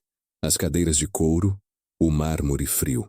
Estavam presentes o presidente do tribunal, o Dr. Vasconcelos, meu supervisor, e vários colegas importantes. Fábio e Rodrigo chegaram atrasados, com a arrogância calculada de quem tem o poder. Rodrigo, ao me ver ali, pálido, mas de pé, tentou disfarçar a surpresa com uma expressão de superioridade. Antônio, que bom que você se recuperou, Fábio disse, forçando um aperto de mão. Ele estava agindo como se tivéssemos feito as pazes. Pensei que teríamos que renegociar o nosso relacionamento, dado o seu contratempo. Não há nada para renegociar, Fábio. Eu respondi, com a voz firme e calma. Há apenas fatos. Eu ignorei Rodrigo e me dirigi diretamente ao centro do palco, onde o Dr. Ricardo já estava posicionado. Senhores, comecei, e senti a dor no peito retornar, mas usei-a como combustível. Convoquei esta reunião não para discutir minha performance recente, mas para expor um esquema de fraude que ameaça a integridade deste tribunal e o patrimônio de um de seus funcionários. Esquemas que se baseiam em uma filosofia perigosa, a de que a estabilidade é obsoleta e que a liquidez deve ser alcançada através de qualquer meio, inclusive a trapaça. Fábio riu, tentando dispersar a tensão. Isso é bobagem, Antônio. Estabilidade é apenas lentidão. A lentidão, Fábio, é o que garante que a lei seja cumprida. Eu retruquei. O senhor e o seu mentorado, Rodrigo, têm forjado documentos para garantir empréstimos de alto risco, usando o meu nome, Antônio, e minha posição profissional como fiador silêncio, através de uma procuração falsificada. O silêncio na sala foi absoluto. Todos os olhares se voltaram para Fábio e Rodrigo. O presidente do tribunal, Dr. Olavo, que estava na primeira fileira, empalideceu. Rodrigo olhou para mim. Pela primeira vez não havia vergonha, nem desprezo. Havia pânico. O sorriso de Fábio se congelou. Isso é calúnia, Antônio. Fábio rosnou, avançando na minha direção. É a reação de um homem doente que está perdendo a cabeça e o controle do próprio filho. O Dr. Ricardo agiu. Ele colocou a denúncia protocolada sobre a mesa do presidente. Não é calúnia, senhor Fábio. Ricardo disse com a voz profissional. A denúncia formal já foi registrada. E temos provas irrefutáveis da falsificação, além de um rastro de investigações paralelas de hipoteca reversa, envolvendo o patrimônio do meu cliente. Eu olhei para Rodrigo, que tentava se encolher atrás de Fábio. E quanto ao seu argumento de que eu sou obsoleto, Fábio, e que o seu método é superior, eu, o funcionário público que você tanto despreza, manipulei discretamente o sistema para testar o seu mentorado, garantindo a aprovação ultra-rápida de um projeto de energia na agência reguladora. Eu criei o atalho que você usou para se vangloriar. E o que vocês fizeram? Usaram a minha ajuda para declarar publicamente que não aceitam atalhos burocráticos, e sim a construção implacável do novo. Eu fiz uma pausa dramática. Essa mentira, Fábio, é a prova de sua fraude ética. Você não é um mentor.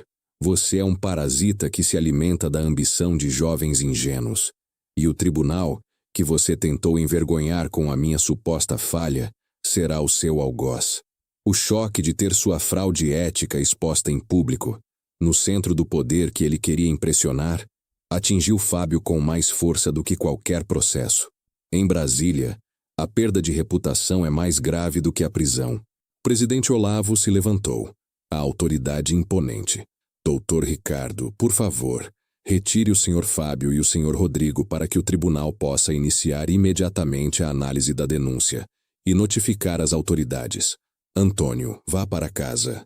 O desmoronamento foi imediato.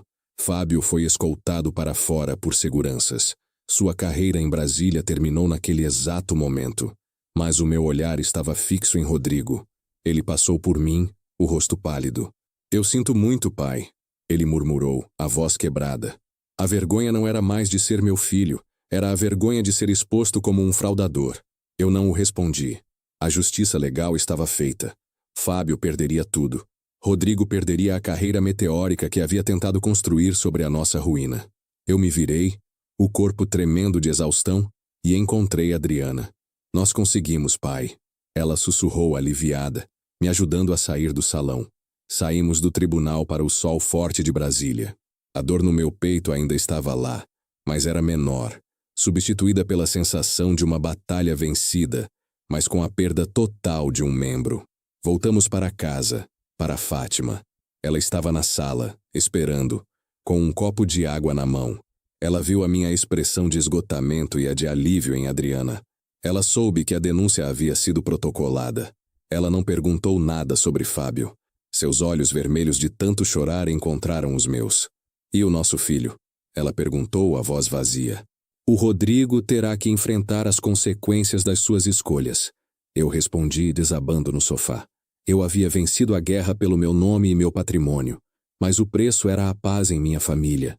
Aquele silêncio na sala era a prova de que a nossa vida nunca mais seria a mesma. A justiça legal era uma coisa, a paz familiar, outra. Eu tinha a sensação de que, embora Fábio estivesse fora de jogo, a verdadeira batalha sobre o que restava da minha família estava apenas começando. Eu precisava decidir se no meio da ruína eu ainda podia ser pai, ou se o tio Antônio era o único papel que me restava. O silêncio de Fátima era a minha condenação. O telefone tocou. Era Dr. Ricardo, com a informação final. Antônio, o Fábio foi detido preventivamente. Mas há algo mais, Ricardo disse com cautela. A equipe de investigação encontrou a hipoteca reversa. A papelada estava quase pronta. E a parte mais grave, se o processo de fraude avançar, Rodrigo será indiciado. Eu preciso de sua decisão. Vamos protegê-lo ou deixá-lo seguir o curso da lei que ele tentou quebrar? Eu olhei para Fátima, cujo rosto estava afundado em dor. A próxima decisão seria a mais pesada de todas. Proteger o criminoso ou deixá-lo colher a tempestade. E eu sabia que, se eu o protegesse, eu arriscaria tudo de novo. E Fátima nunca me perdoaria por não ter tentado. Se eu o deixasse, ela nunca mais olharia para mim.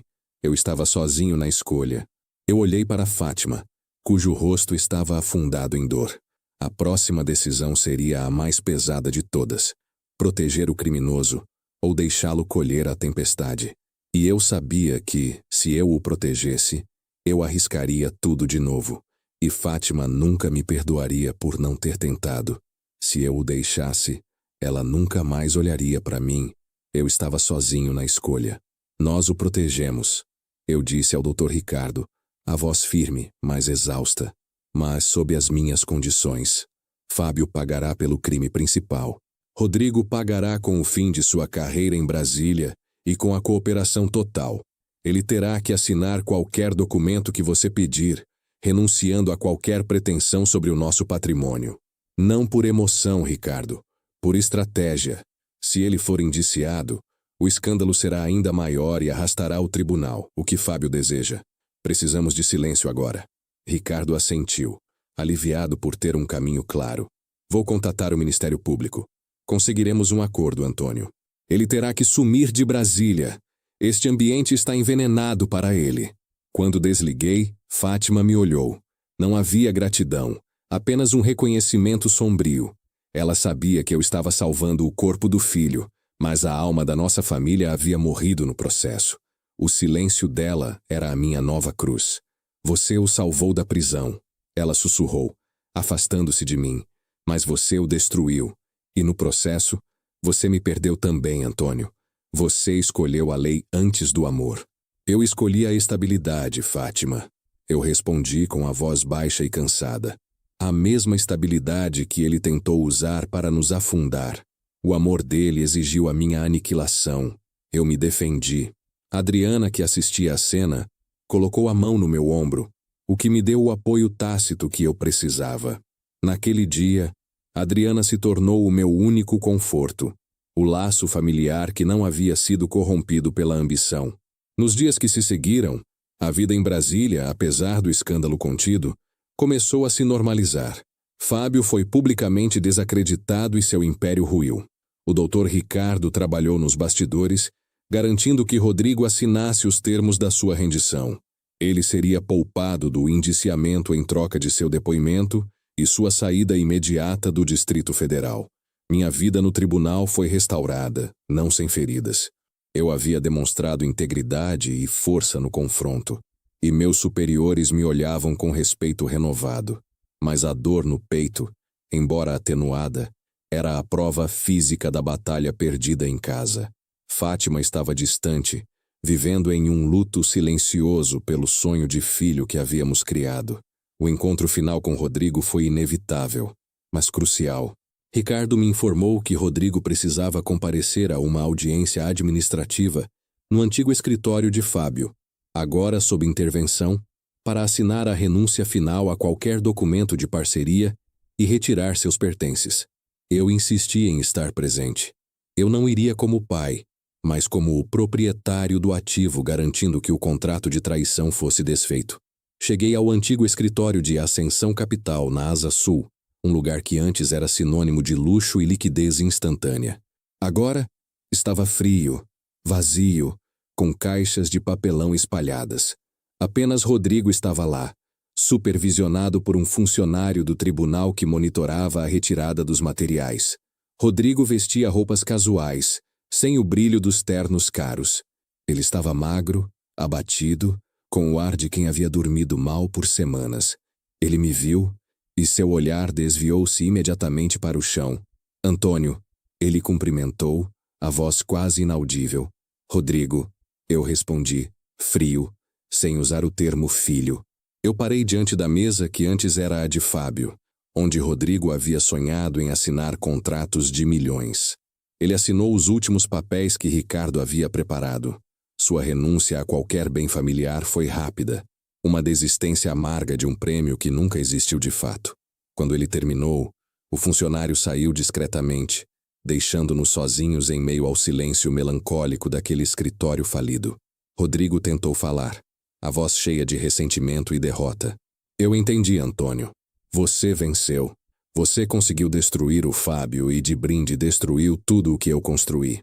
Você construiu sobre a mentira, Rodrigo. Eu corrigi, a voz estável. E sobre a ruína da sua família. Você falsificou a minha assinatura. Usou o meu nome para dar credibilidade a um esquema criminoso. Você arriscou a minha carreira e o lar da sua mãe. Isso não é ambição, é traição. Ele levantou a cabeça. Não houve desculpa, apenas amargura. Eu fiz o que precisava para ascender. Vocês não entendiam o jogo. Vocês eram um peso, uma âncora de estabilidade que eu não podia ter. Eu tinha que cortar os laços. Eu me aproximei dele. Olhei-o de cima. O funcionário público, o homem da estabilidade contente, que ele tanto desprezava, era a única coisa que o impedia de ser um criminoso preso. Sim, você tentou cortar os laços, Rodrigo, eu disse, sentindo o nó se desatar em meu peito. A dor física se transformou em uma força calma e definitiva. E a sua ambição custou caro. Custa a sua carreira em Brasília, custa a confiança da sua mãe e custa a sua honra. Eu fiz uma pausa, e naquele momento, eu quebrei o meu próprio pacto de silêncio, o pacto de tio Antônio. Não foi em um salão de eventos televisionado, mas no silêncio espectral daquela sala de traição, o palco privado da nossa falência familiar. Eu não levantei a voz, mas cada palavra foi um martelo na sua derrota. Mas você não conseguiu cortar o laço mais importante. Você falhou. Porque mesmo depois de você ter me tornado o tio Antônio e falsificado minha assinatura para me destruir, eu ainda tomei a decisão mais arriscada de todas. Eu me inclinei sobre ele. Eu sou seu pai, Rodrigo. E apesar da sua ambição criminosa, eu ainda escolhi usar a estabilidade que você desprezou para salvar você da cadeia. Eu não fiz isso pelo seu futuro. Fiz isso pela minha dignidade e para que a sua mãe não tivesse que visitá-lo na prisão. Eu me endireitei, a dor no peito voltando como um lembrete da fragilidade da vida. Rodrigo me olhava, não com vergonha do meu status, mas com a vergonha de ter sido salvo pelo homem que ele havia tentado matar em sua escalada social. A derrota era total. Agora, eu continuei, com a voz final e irrevogável. Você tem 48 horas para sair de Brasília. O Dr. Ricardo organizará uma passagem para você. Você deve recomeçar do zero, em um lugar onde a sua reputação não nos arraste para o escândalo. E você não usará mais o meu nome, nem o da sua mãe, para alavancar coisa alguma. O preço da sua liberdade é o silêncio. Um silêncio que você não respeitou antes, mas que agora é a sua única moeda. Rodrigo não respondeu. Ele apenas assentiu, um reconhecimento mudo de que o jogo havia acabado e que ele havia perdido tudo para a estabilidade que desprezava. Ele se levantou, pegou a última caixa de papelão e saiu.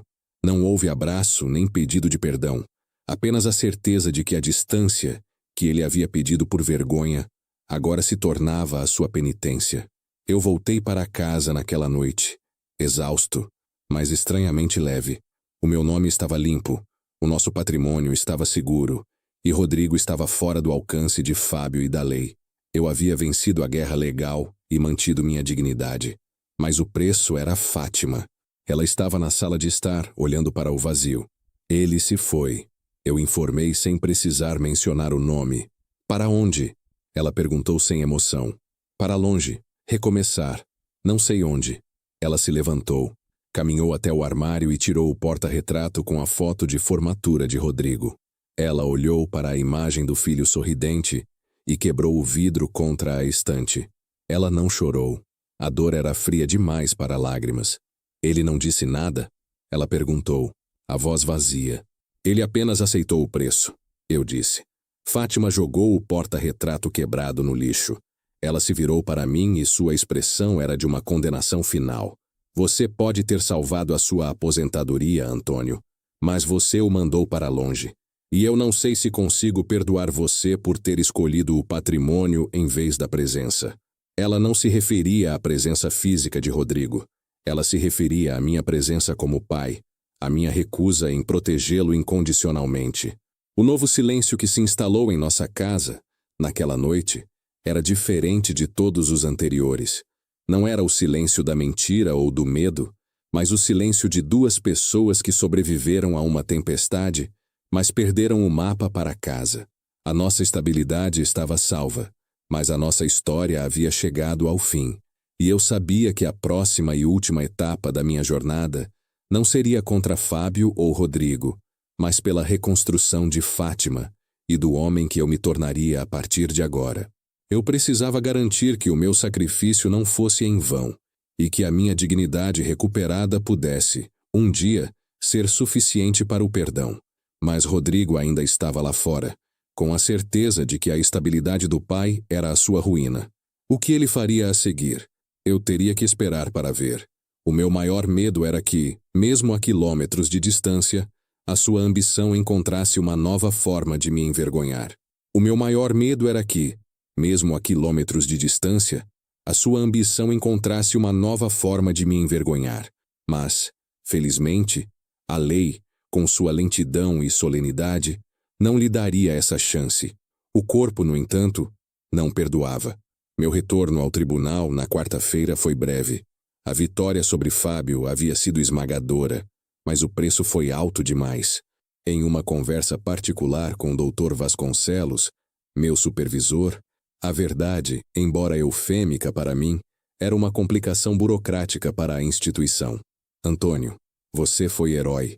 Sua integridade salvou o tribunal de um escândalo ainda maior. Vasconcelos me disse, os olhos baixos.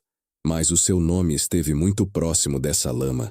Seus erros recentes, sua saúde fragilizada, para a higiene institucional e para o seu próprio bem, o melhor é o recolhimento. Pense em uma aposentadoria antecipada. Eu assenti. Não havia raiva, apenas cansaço. Eu havia dedicado 40 anos àquela estabilidade, e agora ela me cuspia para fora, manchada não por mim, mas pelo filho que eu havia defendido. Eu havia vencido a guerra pelo meu nome, mas perdi o meu posto. Assinei os papéis em silêncio. O que restava era Fátima. Ela se movia pela casa como uma sombra, embalada pelo luto de uma maternidade traída. A ausência de Rodrigo era um buraco que ela se recusava a preencher com a minha presença. Essa casa é grande demais para o nosso silêncio, eu disse a ela uma noite, depois que a poeira baixou. Vamos vendê-la. Começar de novo do zero. Ela não protestou. A fortaleza da Asa Norte, o apartamento pago com tanto esforço, não era mais um símbolo de solidez. Era um monumento à traição. Foi Adriana quem cuidou da logística. Ela vendeu a casa, organizou a mudança e encontrou um pequeno apartamento em um bloco mais antigo e discreto na Asa Sul. Mais compacto, mais silencioso, mais adequado à nossa nova realidade de funcionário público aposentado prematuramente. No processo de encaixotar nossa vida, eu encontrei a caderneta antiga, aquela onde eu anotava os valores que Fátima e eu dávamos a Rodrigo. As pequenas hemorragias financeiras, a soma total, eu a joguei no lixo sem sequer olhar. Não era mais sobre contabilidade, era sobre a cicatriz. Rodrigo, por sua vez, sumiu. Dr. Ricardo confirmou que, embora Fábio estivesse enfrentando um processo severo e o império da Ascensão Capital tivesse desmoronado, Rodrigo havia cumprido seu acordo. Ele havia assinado uma formal renúncia a qualquer bem familiar e se mudado para o exterior, para uma cidade distante na Ásia, onde as conexões de Brasília não alcançariam. Ele estava livre da cadeia, mas a mancha de ter sido o braço direito de um fraudador e a mancha da vergonha que ele tentou impor ao pai o seguiam. O caminho para o topo, que ele tentou alcançar com atalhos, estava agora bloqueado. Ele havia trocado a estabilidade lenta pela ruína rápida.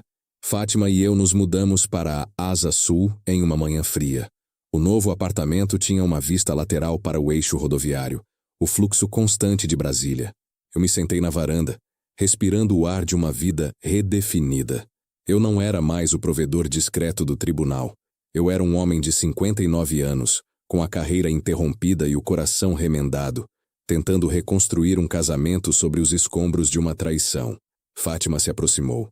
Pela primeira vez em semanas, ela me olhou sem pavor, mas com uma melancolia profunda. Você me salvou, Antônio, ela disse, a voz quase inaudível. Salvou a nossa casa.